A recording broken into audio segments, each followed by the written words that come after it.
Anak-anak, kita bersyukur kepada Tuhan yang dengan kasih setianya memberikan segala hal yang diperlukan untuk mengenal Tuhan yang terlalu mulia dan agung itu. Kita harus mengenal Yesus dan kebangkitannya. Ini harus selalu diingat, ingat, karena hanya Tuhan Yesus yang bangkit dari kematiannya. Pendiri agama lain tetap berada di dalam kubur.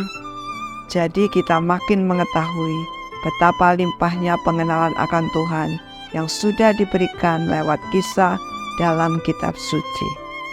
Alkitab menyediakan beragam peristiwa dan hari ini menarik sekali tentang bagaimana Yesus Tuhan kita berjalan keliling sambil berbuat baik dan menebarkan berkas cahaya serta pengaruhnya sebagai terang dunia yang sejati. Anak-anak, apakah Yesus pergi sendirian? Di rumah siapa mereka singgah? Yuk bersama Keila perhatikan baik-baik untuk mengetahui jawabannya. Ya, sekali lagi anak-anakku yang terkasih, kita berjumpa kembali di dalam Renungan BDKA, buku yang ke-12 ini. Topik kita hari ini menarik, yakni rajin melayani itu bagus. Namun ada tetapinya, ya. Kita ambil dari Lukas pasal 10 ayat 38 hingga 40. Kalian dapat mempersiapkan ayat firman Tuhannya. Namun sebelumnya kita berdoa terlebih dahulu. Tuhan, pada saat ini siapkanlah hati kami untuk membaca firman Tuhan. Kami masuk dalam perenungan dan perenungan ini boleh mengubah hati kami. Di dalam nama Yesus kami sudah berdoa. Amin. Anak-anakku yang terkasih di dalam Tuhan, pada hari ini Bapak mau menceritakan suatu kisah di mana Tuhan Yesus berada di Yerusalem ya pada waktu itu.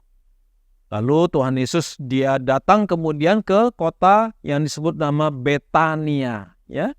Di Betania itu ada satu keluarga anak-anak yang tinggal di sana dan Yesus sengaja berkunjung ke mereka ya. Betania itu adalah satu kota kecil yang terletak 3 kilometer jaraknya dari Yerusalem ya. Kita tahu bahwa Yerusalem itu adalah pusat ibadah orang Yahudi di mana di situ ada Bait Allah. Dan 3 kilometer jaraknya dari Yerusalem itu ada kota Betania dan di kota Betania itu ada rumah yang ditinggali oleh 3 orang bersaudara, yakni Maria, Marta, dan Lazarus ya. Nah, anak-anak yang terkasih dalam Tuhan, ketika Yesus datang, maka yang ada di rumah itu adalah Maria dan Marta, 2 orang bersaudara ya. Dan mereka adalah 2 orang bersaudara yang sangat baik ya, sangat memperhatikan Tuhan Yesus, sangat mengasihi Tuhan Yesus ya.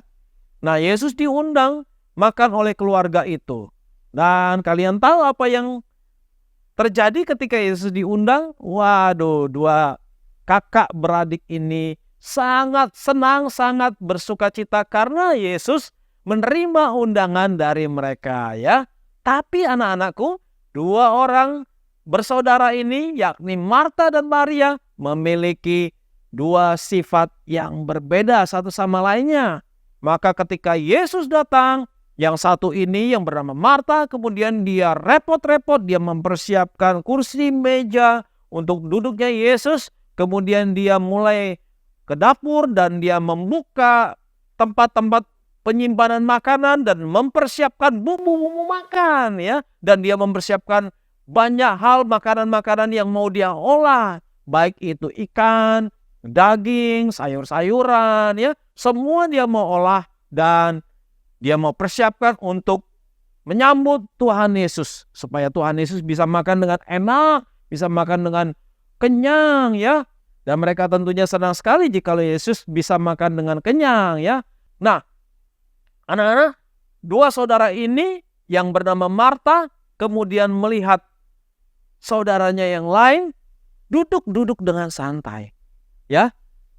Sementara Marta sedang sibuk memasak ya, tapi Maria Dan dia duduk di bawah kaki Yesus, dan Maria dengan sungguh-sungguh menyimak apa yang dikatakan oleh Tuhan Yesus. Dia memandang Yesus dari bawah ke atas, memperhatikan setiap kalimat-kalimat kata-kata yang diucapkan oleh Tuhan Yesus. Dan dia mengangguk-angguk sekali-sekali. Dia senang sekali mendengar Yesus bercerita. Melihat itu Marta merasa terganggu, anak-anak. Lalu kemudian berkata kepada Tuhan Yesus, "Tuhan, Maria duduk-duduk saja, suruhlah dia membantu." Nah, anak-anak, Bapak mau tanya, apakah Maria itu seorang yang pemalas menurut kalian? Apakah sifat atau sikap Maria itu baik menurut kalian? Nah, kalian boleh jawab. Ayo, menurut kalian baik apa tidak? Apalagi ketika Maria ditegur oleh Marta.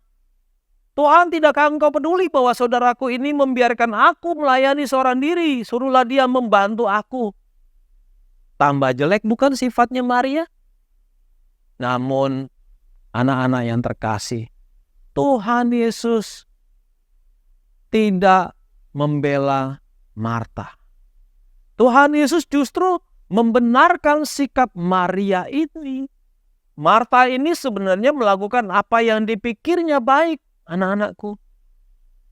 Marta berpikir bahwa ia sedang melayani Tuhan. Kesibukan Marta membuatnya lupa bahwa Yesus datang itu ke sana, ke rumahnya, bukan untuk menikmati makanan jasmani saja, ya.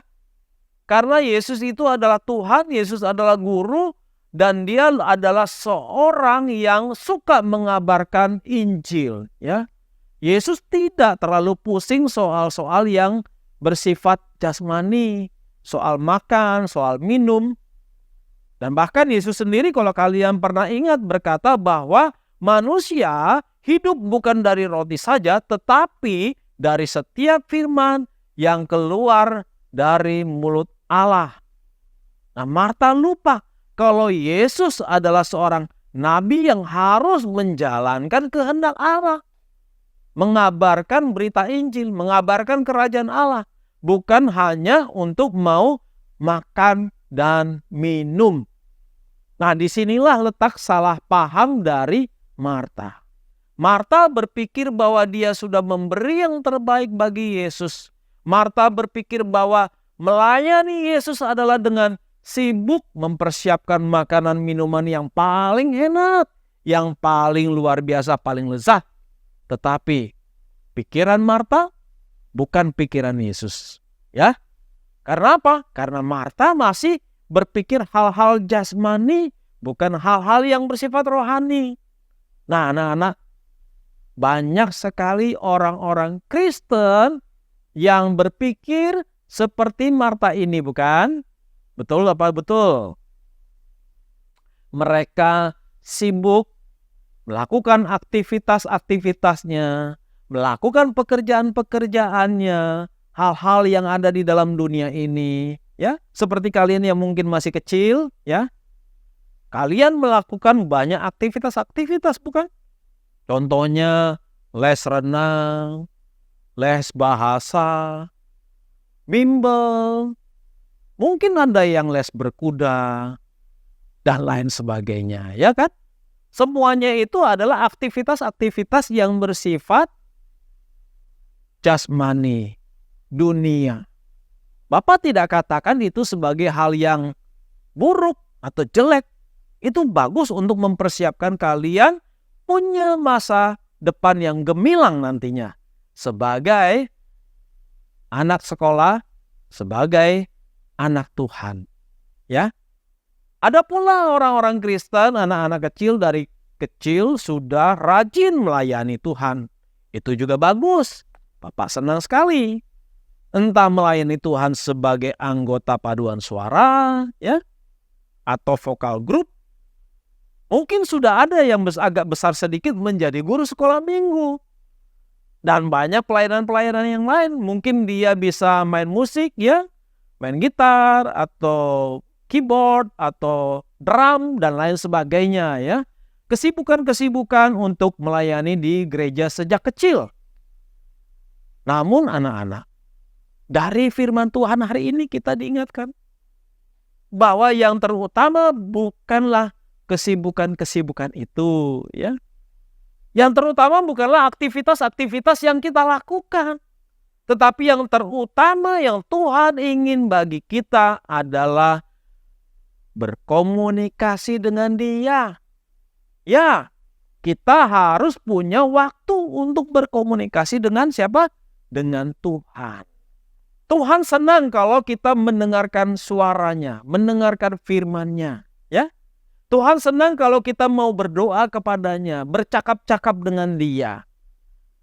Dari firman Tuhan hari ini kita bisa melihat bagaimana Yesus justru mengingatkan Marta jangan terlalu sibuk. Kenapa? Karena kesibukan itu membuat kita capek, membuat kita letih. Kalian juga kalau terlalu sibuk dengan aktivitas dunia, kalian akan capek dan akan letih. Dan tidak ada tambahan energi secara rohani untuk kalian boleh dikuatkan. Kalau tidak membaca firman Tuhan dan tidak memiliki waktu berdoa setiap hari dengan Tuhan. Nah, anak-anak, bukan berarti kita tidak boleh terlalu sibuk, tetapi kesibukan kita itu harus disertai juga dengan hubungan yang dekat dengan Tuhan. Jangan lupa ya, untuk berdoa, untuk bersaat teduh, untuk ke gereja beribadah, ya. Jangan lupa mendengarkan sabda Tuhan. Walaupun barangkali kalian di sekolah mungkin sudah mendengar cerita firman Tuhan dari guru apa yang dibacakan di sekolah. Tetapi ada baiknya juga di rumah kalian coba merenungkan kembali firman Tuhan itu. Membaca firman Tuhan dan berdoa kepada Tuhan. Maka itu menjadi kekuatan bagi kalian. Itulah yang Tuhan kehendaki. Puji Tuhan, kita akan bersatu di dalam doa. Terpujilah Engkau Tuhan yang sudah memberikan kami satu contoh yang baik bagaimana pilihan Maria untuk duduk diam mendengarkan suara Tuhan boleh membangun kami mengerti bahwa Tuhan lebih mengutamakan kami untuk bersekutu, berdoa, membaca firman Tuhan.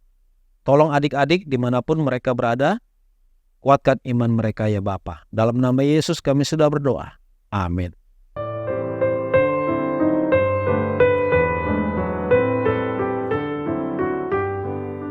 Kela, kamu harus contoh Marta. Ia itu mau repot-repot menyiapkan beragam hidangan lezat buat Tuhan Yesus dan rombongannya. Kalau aku mau jadi Maria yang duduk dekat kaki Yesus guna mendengar perkataannya.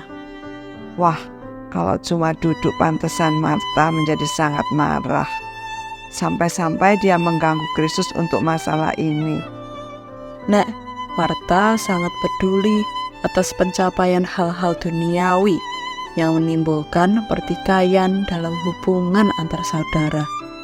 Marta juga seperti orang pada umumnya yang mendambakan hal-hal duniawi saja.